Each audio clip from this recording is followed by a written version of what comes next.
미생물 사냥꾼 폴드 크루프 미생물에 대해서 연구를 많이 하신 13분에 대한 내용들이 나오고 있습니다.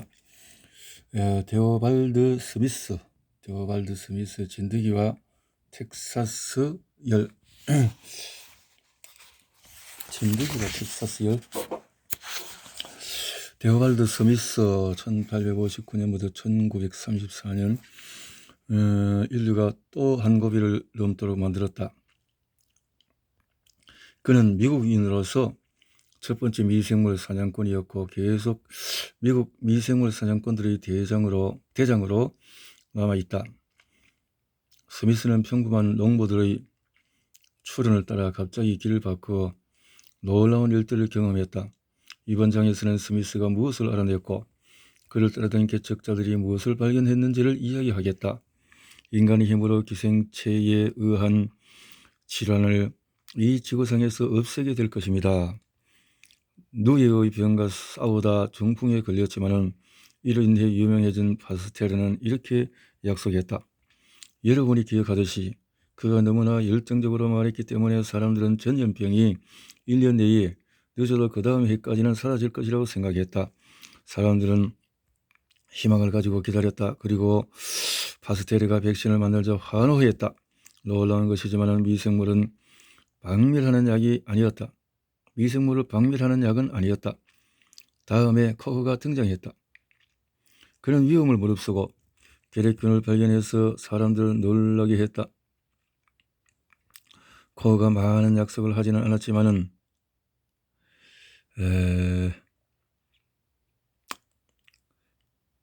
사람들은 파스텔의 예언을 기억했고 결핵이 사라지기를 기다렸다. 루와 베링이 디프테리아 독소와 혈전을 벌이는 사이에 몇 년이 흘렀고 어머니들은 희망의 노래를 자녀들에게 귀에다가 속삭였다. 사람들은 낄낄대며 웃었지만 속으로는 작은 희망을 품기도 했다. 변덕스럽지만 강력한 메츠니코프가 어쩌면 그의 포식세포를 교육시켜서 세상의 모든 견들을 먹어버리게 만들지도 모른다고 말이다. 그러나 미생물들은 빨리 없어지지 않았고 사람들은 계속 기다려야 했다. 그 후 1800년대의 마지막 10년이 열릴 무렵 데오발드 스미스라는 젊은이가 등장했다. 그는 북부지방의 소가 남부로 내려오면 텍사스 열에 걸려서 죽고 남부지방의 소가 북부로 올라가면 그 남부의 소들은 건강한데 그 소들이 가는 길을 따라서 북부의 소가 원인 모르게 죽는 이유를 밝혀냈다. 1893년 데오발드 스미스는 이 수수께끼를 푸는 논리적이고 정확한 논문을 발표했다. 이에 대한 공개적인 환호는 없었고 지금 그 논문의 인쇄물도 남아있지 않다. 그러나 이 논문은 몽상가 데이비스 브루스에게 영감을 주었고 패트릭 맨슨에게 힌트를 주었으며 총명하지만 신경질적인 이탈리아인 그라시에게 반짝이는 생각을 하게 만들었다. 또 위험한 탐구 여행을 하던 월터 리드와 그의 연구를 위해서 희생을 한 대가를 받기를 거절했던 장교들과 용감한 병사들에게 자신감을 심어주었다. 데오발드 스미스는 어떤 사람이었는가?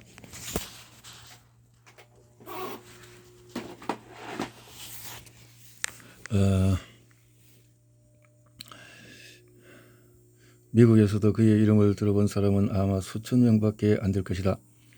그리고 어떻게 농부들의 생각을 증명해냈으며 소의 질병에 대한 그의 발견은 어떻게 미생물 사냥꾼들에게 인류에 대한 파스테르의 약속을 실현시킬 길을 보여주었는가?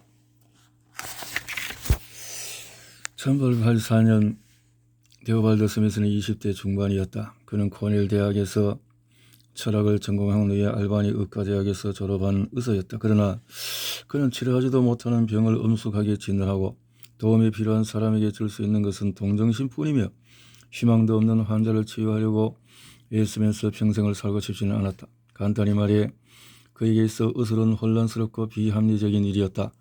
그는 미지의 것에 달려들고 싶어 했지만 지적인 소화불량에 걸리지 않도록 아주 조금만 삼키기를 원했다. 간단히 말해 의사였지만 과학을 하기를 원했다. 그 시대 연구자들이 다 그랬듯이 그는 특히 미생물에 대해서 간절히 알고 싶어 했다. 코넬에서 그는 파이프 오르간으로 찬송가와 베토벤을 연주했다. 또한 대학 교육이 아직 지식 습득에만 쏠리지 않았던 때에 수학, 물리학, 독일어를 철저히 파고들었고 현미경 보는 일에 열성적이었다. 아마도 그때 그는 처음으로 미생물을 보았을 것이다. 그러나 그가 알바니에 있는 의과대학에 들어가 보니 병원생 미생물에 관심을 가진 교수를 찾을 수 없었다. 의료계에서 아직 세균을 치료법의 표적으로 삼지 못하던 때였다. 거기는 세균학 강좌가 없었고 사실 미국의 어느 의과대학에도 없었다. 하지만은 그런 과학을 구원했다. 평범한 의과대학생들이 술에 취해 떠들어대는 과학에 대한 외설에는 전혀 관심을 두지 않았으며 고양이 장기를 현미경으로 관찰하면서 스스로를 위로했다. 그러다 고양이 복강 내에서 이상하게 변형된 해부학적 구조를 발견해서 면밀하게 관찰하고 첫 논문을 발표했다. 연구자로서 첫 선을 보인 것이다. 그는 의과대학을 졸업한 후에 무엇보다도 실험하는 연구자가 되고 싶었으나 먼저 생계를 해결해야만 했다. 당시 미국의 젊은 의사들은 유럽으로 건너가서 코어의 어깨너머로 균을 염색하고 배양하고 동물에게 주사하고 균에 대해 전문가처럼 말하는 법을 배우고 있었다. 스미스도 그렇게 하고 싶었지만 직장을 구해야 했다. 유박한 미국 젊은이들이 새롭고 흥미로운 과학에서 유리한 자리를 차지하고 주요 대학의 교수직을 오지로했을 때 스미스는 초라하고 학문적인 것은 거리가 먼 직장에서 일했다. 영향력도 없고 재정 지원도 제대로 받지 못하며 거의 무시당하고 힘들게 일해야 하는 워싱턴 동물관리국이었다. 스미스까지 포함해서 총 4명의 직원이 있었는데 국장 세무는 소와 돼지의 질병과 관련된 견들이 열정적인 관심을 가졌지만은 그 동물들을 괴롭히는 미생물을 발견하는 방법에 대해서는 아는 것이 없었다. 농업을 전공하고 수의사가 하는 일을 좀 알던 킬번 씨, 묵묵히 앉아있다가 다른 사람이 접촉하면 일어나 더러워진 시험관을 씻거나 기니피그를 가져오면 알렉산드라는 흑인이 있었다. 지붕창으로 빛이 들어오는 정부 청사 다락방에서 스미스는 미생물 사냥을 시작했다. 그 일은 그에게 잘 맞았다. 마치 주사기를 한 손에 쥐고 백금선을 입에 물고 태어난 사람처럼 자연스럽게 작업해 나갔다. 독일어를 잘했던 그는 밤마다 코호의 용감한 행적을 탐독했다. 간균과 나서 모양으로 헤엄치는 이상한 나선균을 배양하고 공격하는 코호의 뛰어난 방법을 물을 찾아가는 새끼 오리처럼 흉내내기 시작했다. 모든 것이 코호의 덕분입니다. 그는 마치 시골 야구단의 강타자가 베이브 루스를 생각하듯이 멀리 떨어진 천재를 떠올리며 말했다. 그 음침한 다락방에서 그는 지칠 줄 모르고 일했다. 하루 종일 밤늦게까지 미생물 사냥하였다. 음악가의 손가락으로 미생물 배양액을 한 방울도 흘리지 않고 만들었고 쉴 때는 옆 창고에서 그의 실험실로 행진해 들어오는 바퀴벌레들을 때려잡았다. 그는 놀랍도록 빠른 시간 내에 필요한 모든 것을 스스로 습득했고 신중한 발견을 하기 시작했다. 균체는 없고 균의 단백질 여과액으로 만든 새롭고 안전한 백신을 발명한 것이었다. 다락방의 열기는 지옥불보다 뜨거웠다. 그러나 그는 코끝에 맺힌 땀방울을 닦으면서 코에 올바르고 모험적인 방법을 따라 일했고 놀랍게도 파스텔의 거친 방법을 본능적으로 피했다. 여러분은 과학의 자유를 말한다. 연구자에게는 미지의 세계 어디든지 파고들 자유가 필요하다고 생각하는가? 나도 그렇게 여겼는데 틀린 생각이었다. 말단지 공무원보다도 자유롭지 못했던 스미스는 세먼 박사가 지시한 연구를 해야 했다. 세먼 박사는 스미스에게 농부들과 축산업자들을 괴롭히는 문제를 해결하려고 시켰다. 동물관리국에서는 그것이 과학이었다. 세먼 박사와 킬번스 스미스 그리고 알렉산더는 농부들의 돼지와 어린 소와 황소, 서장을 위협하는 전염병이 돌면은 마치 소방서처럼 출동해서 과학을 뿜어내야 했다. 바로 그때 축산업자들은 텍사스 열이라는 굉장히 이상한 질병 때문에 큰 걱정을 하고 있었다. 남부의 목장 주인이 북부의 소를 샀다. 소들은 차에서 부려져 건강한 남부의 소들과 함께 들판에서 풀을 뜯었다. 한 달 정도 모든 일이 순조롭게 진행되다가 꽝! 북부에서 온 소들에게 병이 유행했다. 먹지 못하고 하루에 수십 파운드씩 체중이 줄고 소변이 이상하게 붉은색이 되면서 굽은 등과 슬픈 눈을 하고 멍하게 서 있었다. 며칠 후에 한 마리도 남지 않고 뻣뻣한 다리를 한 채 들판에 쓰러졌다. 남부의 수송아지와 암송아지가 북부로 가도 마찬가지였다. 남부의 소를 북부에 들판에 불어넣고 한동안 풀을 뜯게 해도 아무 문제가 없었다. 그러나 남부의 소가 있었던 곳에 북부의 소를 불어넣고 30일쯤 지나면 소들이 죽기 시작했다. 열흘 내에 건강했던 소떼 전체가 땅속에 매장됐다. 이래서 신토불인가요? 남쪽 소들이 보이지 않게 들판에 숨겨놓은 이 이상한 죽음의 원인은 무엇인가? 병을 일으키기까지 한 달이 걸리는가? 왜 더운 여름철에만 위험한가? 나라 전체가 이 때문에 어수선했다. 남부의 농장 주인들과 북부 사람 사이에는 안 좋은 감정이 생겼다. 도착하기 위해 동부로 운반하던 수백 마리의 소가 기차 안에서 죽자 뉴욕은 공포에 휩싸였다. 대책을 세워야만 했다. 그래서 대도시 보건위원회에 저명한 의사들은 그 질병의 원인 미생물을 찾으러 나섰다. 한편 서부의 늙은 목동들이 생각하던 이론이 하나 있었는데 그것은 파이프 담배를 피우며 비참하게 죽어가는 소들을 보면서 얻은 단순한 추측이었다. 텍사스 여러 원인을 소 피를 빨아먹고 사는 곤충이라고 생각했다. 진드기라는 벌레였다. 진드기. 보건위원회의 유식한 의사들과 전국에 뛰어난 수의사들은 모두 웃었다. 진드기가 병을 일으킨다. 곤충이 병의 원인이라고? 들어보지 못한 얘기였다. 그것은 과학이 아니었고 말도 안 되는 소리였다. 이 황당한 생각은 납득이 안 갑니다.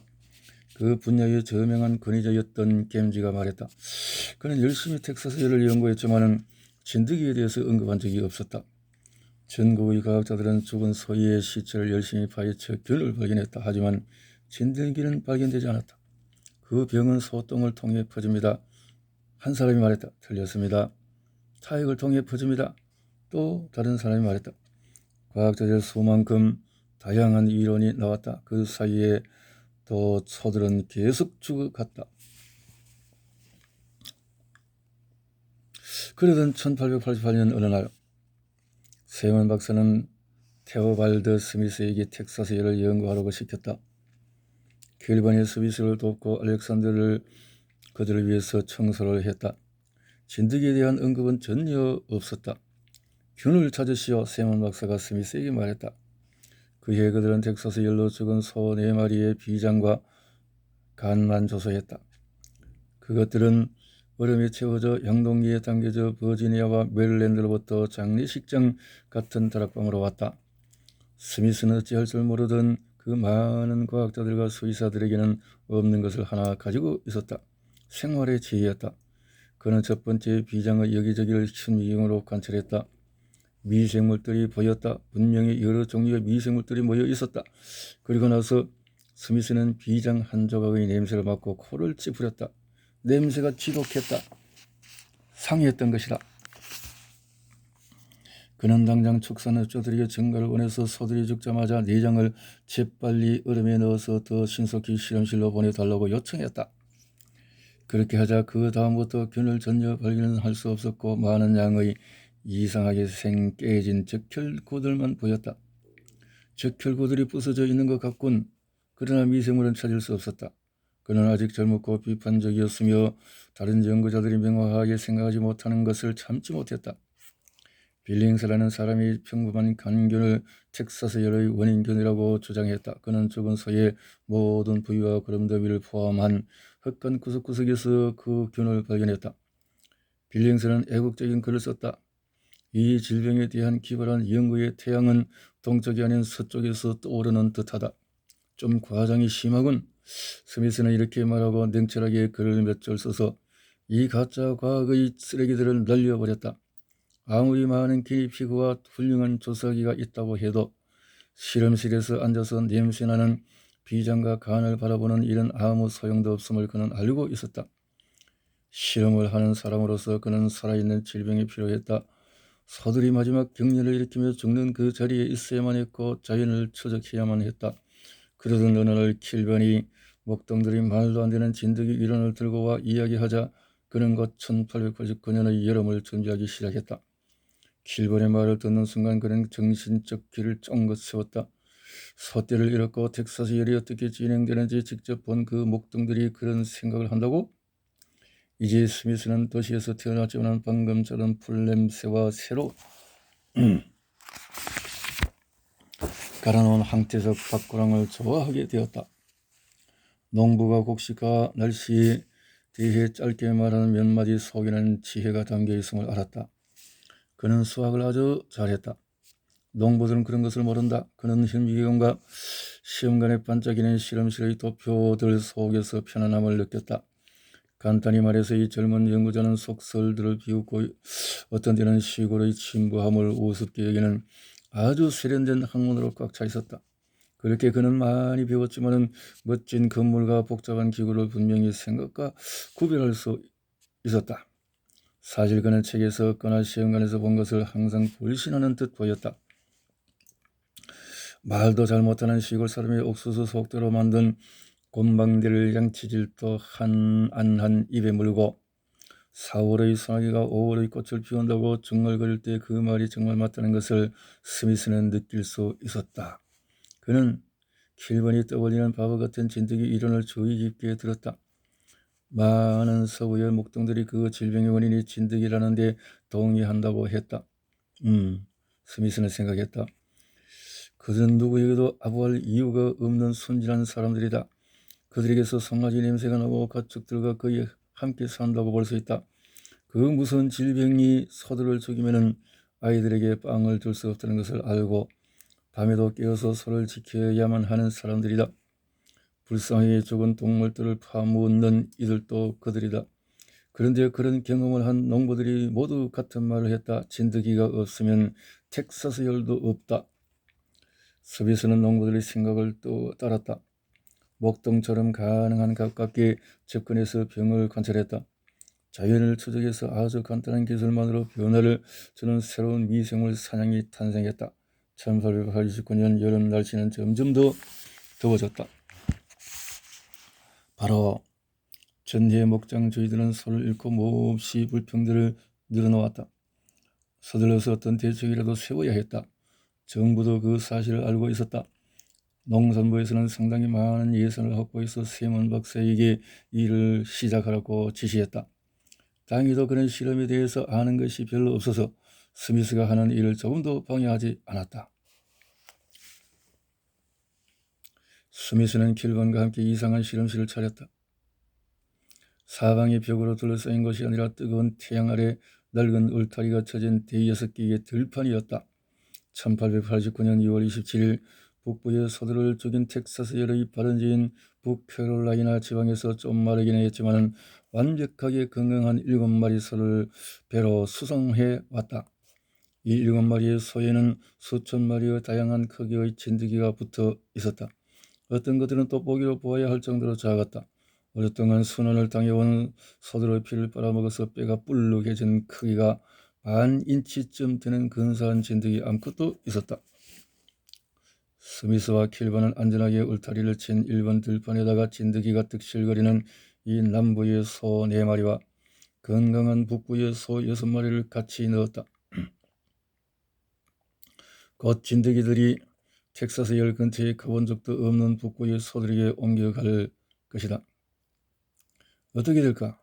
이젠 우리가 비난해야 할 대상이 진드기인지 아닌지 알기 위해서 작은 재주를 하나 부려볼까? 스미스는 그의 첫 번째 작은 재주를 실행에 옮겼다. 원한다면 그것을 실험이라고 불러도 좋다. 너무 바빠지만 않았다면 현명한 목동들도 해보려고 생각했을지도 모르는 일이었다. 다른 과학자들은 모두 그 어리석은 시도라고 여길 실험이었다. 스위스와 킬버는 나머지 3마리의 소에 붙어있는 진드기 하나하나를 손으로 떼어내기 시작했다. 소들은 이 낯선 연구자들의 얼굴에다가 발길질을 하고 꼬리를 흔들었다. 햇볕 아래에서 기온은 섭씨 38도가 넘었고 성이 나서 날뛰는 소들 주위로 먼지 구름이 피어올랐다. 그들의 이마는 땀과 먼지로 범벅이 됐다. 진드기들을 엉킨 솥들 밑에 묻혀 있었고 겉에 있던 것들도 그들의 손가락이 쫓아가면 털 아래로 숨어버렸다. 그 지독한 기생동물들이 숙주인 소한테 얼마나 들러붙어 있었는지 피를 잔뜩 빨아먹은 암컷을 잡아당기려고 하면 불쾌하게 뭉개져 버렸다. 정말 처참한 실험이었다. 그러나 저녁 때가 되자 그 3마리의 소에서는 한 마리의 진드기도 찾아볼 수 없었고 스미스는 그들을 4마리의 건강한 북부의 소와 함께 2번 들판에 넣었다. 텍사스 열의 공격을 받으면 그대로 병에 걸릴 이 북부의 소들은 남부의 소들과 코를 비비고 같은 풀을 먹고 같은 물을 마시고 남부 소들의 배설물에 코를 대고 킁킁거릴 것이다. 그러나 진드기가 옮지는 않을 것이다. 이제 기다리면서 진드기가 비난을 받아야 할지 아닐지를 알아보기로 하자. 7월과 8월 더운 2달 동안 열심히 기다렸다. 스미스는 쿠퍼 커티스라는 정부 소속의 곤충 전문가와 함께 진드기와 그 생활사에 대한 방대한 연구를 하면서 바쁘게 지냈다. 다리가 6개인 새끼 진드기가 소를 타고 올라가서 그 가죽에 어떻게 붙고 피를 빨기 시작하고 껍질을 벗고 자랑스럽게 다리 2개를 더 얻고 다시 껍질을 벗고 소의 등에서 몸집이 작은 수컷과 교미를 하고 진드기 암컷이 얼마나 많은 피를 빨아먹고 어미로 성장하는지 그리고 마침내 2,000개가 넘는 알을 낳기 위해서 땅으로 떨어지는지 알아냈다. 진드기들은 소 다리 위로 올라가기 시작한 20일째 안 되어 인생의 모든 임무를 마치고 오그라들어 죽는다. 그런 다음에 2,000개의 알들에서는 이상한 일들이 일어나기 시작한다. 한편 비록 불볕더위 속의 들판이지만 바퀴벌레가 우글거리는 다락방에서 나온 것이 좋았던 스미스는 매일 야외 실험실로 나갔고 미래의 철물점 주인인 킬버는 그의 명령을 따랐다. 그는 1번 들판으로 가서 북부의 소들에게 진드기가 옮겨갔는지 열이 나는지 소들의 머리가 축 처졌는지 조사했다. 2번 들판으로 가로질러 가서는 남부에서 온 3마리 소들에게 붙어있는 진드기 몇 마리를 더 떼어내었다. 첫날에는 너무 작아서 보이지 않았던 것들이 자라서 항상 몇 마리씩 불쑥 나타났다. 이 3마리 소를 진드기가 없는 상태로 유지하는 것은 신경 쓰이는 일이었다. 사실 8월 중순이 조금 지난 어느 날 북부의 소 한 마리에게서 처음으로 진드기가 발견되고 그 소의 등이 굽으면서 먹기를 거부하고 전에는 별 재미도 없이 진땀을 흘리기 기다려만 했다. 그런 다음 북부의 소들 모두에게 진드기가 발견되었고 소들은 열이 펄펄 났고 혈액이 물처럼 바뀌었으며 갈비뼈가 튀어나오고 점점 더 말라갔다. 진드기는 그들과 함께 살아있는 것 같아 보였다. 그러나 진드기가 없는 2번 들판에서는 북부의 소들이 남부의 소와 마찬가지로 건강했다. 1번 들판의 북부 소들은 날마다 더 높은 고열이 났고 한 마리씩 죽어갔다. 흙간의 바닥은 죽은 소의 혈액으로 붉게 물들었고 스미스는 들판에서 죽은 소들과 다락방의 현미경 사이를 분주하게 오고 갔다. 중대한 일이 일어나고 있음을 알아차리지 못한 알렉산더마저도 바쁘게 움직였다. 스미스는 죽은 소의 묽은 피를 바라보았다. 텍사스 열의 정체모를 원인교는 혈액을 공격하는 거야. 무엇인가가 서둘러 혈구 내로 들어가서 그것들을 터뜨리는 것 같아. 균을 찾기 위해서는 혈액세포들의 내부를 조사해야만 해. 스미스는 생각했다.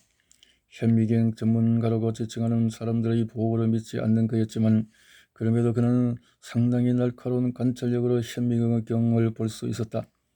처음 죽은 소의 혈액을 가장 비율이 높은 렌즈로 보았을 때 그는 운이 좋았다. 내부가 균일해야 할 원반형 혈구들 안에 이상하고 작은 서양배 모양으로 뚫린 공간들을 발견했다. 처음에는 그냥 구멍처럼 보였는데 현미경 초점 아래 위아래로 맞추고 혈액을 얇은 유리 사이에 끼워 관찰해보니 그 공간들은 곧 이상한 배 모양의 살아있는 생물체로 바뀌기 시작했다. 텍사스 열로 죽은 모든 동물의 혈액에서 그것들이 발견이 되었다. 항상 혈구 내에 있었고 혈구를 파괴해서 혈액을 물로 바꿨다. 건강한 북부의 소혈액에서는 전혀 발견되지 않았다. 아마도 이것이 텍사스 열의 원인 미생물인 것 같아. 그는 작은 소리로 말했다.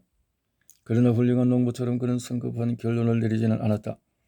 병들거나 건강한 수백 마리의 소의 혈액과 수백만 개의 혈구를 관찰해야만 확신할 수 있었다. 이제 제일 더운 겨울이 지나고 9월이 되었다. 이번 들판에서는 북부의 소 4마리가 모두 풀을 뜯고 체중이 늘었다. 거기는 진드기가 없었다. 스미스는 중얼거렸다. 진드기가 비난받을 대상인지 아닌지 이제 알게 될 것이다. 그리고 건강한 북부의 소 중에서 2마리를 많은 소들이 죽었던 일본 들판으로 보냈다. 일주일이 안 뒤에 그 작고 붉은 황토색 벌레 몇 마리가 이 새로 들어온 소 다리를 타고 기어 올라갔다.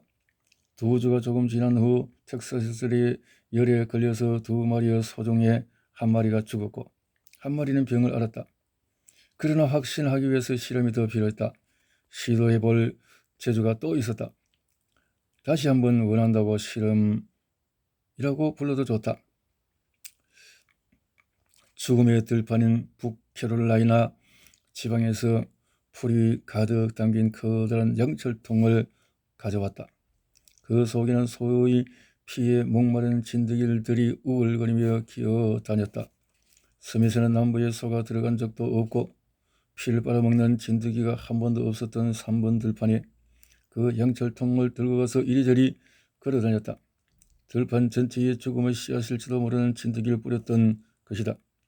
그런 다음 킬건이 4마리의 북부소를 그 들판에 넣었다.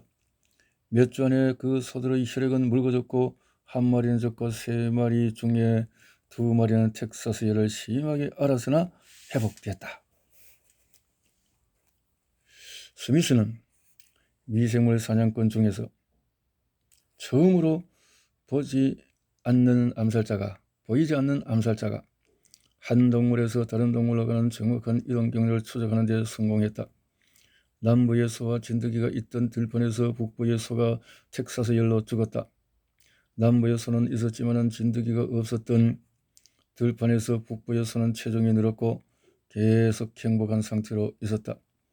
남부의 소는 없고 진드기만 있던 들판에서도 역시 북부의 소가 텍사스 열에 걸렸다. 확실한 원인은 진드기였다.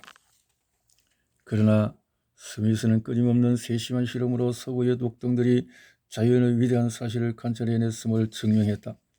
사람들의 창의력에 힘입어 무명의 발명가가 수레바퀴를 만들었고 그것이 현대적인 발전기에 쓰이게 된 것처럼 그는 사람들의 지혜에 힘입어 이 새로운 사실을 알아냈다. 실험 결과가 그렇게 명확했기 때문에 여러분은 그가 충분히 증명했다고 생각했을 거라고 여길지도 모른다. 또 그가 진드기 박멸 정책을 시작하라고 당국에 조언했을 거라고 생각할 것이다. 그러나 스미스는 그런 성격의 연구자가 아니었다. 그는 1890년 여름이 오기를 기다렸다. 다시 실험을 반복했고 새로운 실험을 몇 개 더 했다. 그것들은 모두 간단한 재주였지만 진드기가 범이라는 사실을 못 박는 데 필요했다. 이 벌레들이 어떻게 남부의 소에서 북부의 소로 병이 옮기는가 그는 생각했다. 이제 우리는 진드기는 전 생애를 오직 한 마리의 소에서만 산다는 것을 알고 있다. 진드기는 파리처럼 이 동물에서 저 동물로 날아가지 않는다. 그것은 해결하기 곤란한 질문이었다. 목장 사람들의 거친 과학으로 풀기에는 너무나 미묘한 문제였다. 그러나 스미스는 혼자서 그 문제를 풀기 시작했다. 분명히 진드기일 거야. 진드기들이 피를 빨아먹고 성숙해진 다음에 땅에 떨어져 뭉개지면서 그 작은 배 모양의 미생물들을 풀밭에 남기는 거야. 그러면 북부의 소가 그것을 먹게 되고, 그는 차분히 생각했다. 그래서 그는 북캐롤라이나 지방에서 온 수천 마리의 진드기를 건초와 섞어서 북부의 소에게 먹이고 세심하게 보살폈다. 그러나 아무 일도 일어나지 않았다. 소들은 새로운 음식을 좋아했다. 점점 체중이 늘었다. 그는 지리긴 진드기로 만든 수프를 소들에게 먹였다. 그러나 소들은 그 이상한 수프를 즐기는 것 같았다. 그것을 먹고 잘 자랐다. 효과가 없었다. 소들이 진드기를 먹어서 미생물에 감염되는 것은 확실히 아니었다. 그는 한동안 혼란에 빠졌다. 게다가 다른 귀찮은 질문들도 그를 잠들지 못하게 했다. 진드기를 가진 남부의 소가 들판에 와서 그 들판이 위험해지기까지 왜 30일 이상의 시간이 걸리는가? 목동들은 금방 도착한 남부의 소와 북부의 소를 20일 정도 함께 둔 다음에 북부의 소를 데리고 나가면 텍사스 열에 걸리지 않는다는 것을 알고 있었다. 그러나 만약 소들을 그 들판에 더 오래 두면 남부의 소들을 없애버린다고 하더라도 북부의 소떼에서는 치명적인 유행병이 발생했다. 그것은 어려운 문제였다. 그러던 1890년의 어느 날 굉장히 이상하고 전혀 예측 못한 사고로 말미암아 모든 퍼즐 조각이 제자리를 찾게 되었다. 수수께끼의 답이 스미스를 곤봉으로 내리치고 그에게 소리쳤다. 다른 일을 하느라고 바빴던 그에게 압력을 가했다. 그는 그때 온갖 실험을 다 하고 있었다. 비닐을 만들기 위해서 수갤런의 피를 뽑았다. 텍사스 열에 걸린 소의 혈구에서 보았던 그 작은 배 모양의 물체가 빈혈 때문에 생긴 단순한 혈액의 변화가 아니라 미생물이라는 것을 확인하기 위해서였다. 그는 실험실의 시험관에서 인공 부화시킨 깨끗한 새끼 진드기를 얻는 방법을 알아냈다. 그리고 진드기가 없는 남부의 소는 북부의 소에게 해를 끼치지 않는다는 것을 증명하기 위해 여전히 힘들게 남부의 소에서 진드기를 떼어냈다. 가끔 진드기를 완전히 제가 하지 못하면 실험을 망쳤다. 이렇게 철저하게 했군요. 그는 어미소에게서는 치명적인 들판이 송아지에게 약간의 열만 나게 한다는 이상한 사실도 발견했다. 진드기가 북부의 소에게 미치는 영향을 모두 알아내려고 부산을 들었다. 진드기가 텍사스 열이 아닌 다른 손상도 줄 수 있지 않을까? 그러다가 그 행복한 사건이 일어났다. 그는 스스로에게 물었다. 다락방의 유리 시험관에서 부화한 깨끗하고 건강한 새끼 진드기들은 소에 붙은 적도 없고 위험한 들판에 나갔던 적도 없다. 만약에 그 진드기들을 북부의 소에 붙이면 그 소가 비늘에 걸릴 정도로 피를 빨아 먹을 수 있을까? 나에게는 이 질문이 아무 의미 없어 보인다. 그런 생각은 텍사스 열과는 전혀 관계가 없기 때문이다. 그러나 그는 그것을 시험해 보았다.